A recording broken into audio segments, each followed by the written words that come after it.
ধনী হতে চাইলে ফজরের সুন্নতের পরে একটি দোয়া 100 বার পড়ুন, আল্লাহ পাক রব্বুল আলামিন আপনাকে হালালভাবে ধনী বানিয়ে দিবেন। এটা নবীজি সাল্লাল্লাহু আলাইহি ওয়াসাল্লাম নিজে জানিয়ে দিয়েছেন। মুসনাদে আহমদের হাদিস, তাবরানী শরীফের হাদিস।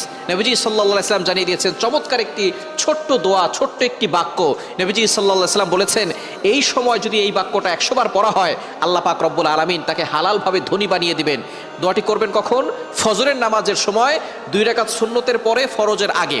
মনে রাখবেন, আজানের পরে, একামতের আগে এই সময়টা আমরা অনেকেই মসজিদে গিয়ে চুপচাপ করে বসে থাকি। আপনি এই সময় আল্লাহর কাছে দোয়া করবেন। এই সময় দোয়া করলে আল্লাহ তাআলা সেই দোয়াটা কবুল করে নেন। আর দোয়া লা ইউরাদ্দু বাইনাল আযানি ওয়াল ইকামা, তিরমিজি শরীফের হাদিস, আবু দাউদ শরীফের হাদিস। আজান ও একামতের মাঝখানে দোয়া করলে সেই দোয়াটা কবুল ফিরিয়ে দেওয়া হয় না, সেই দোয়া কবুল করা হয়।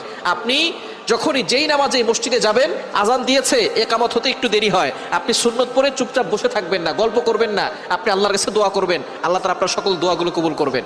ফজরের সুন্নত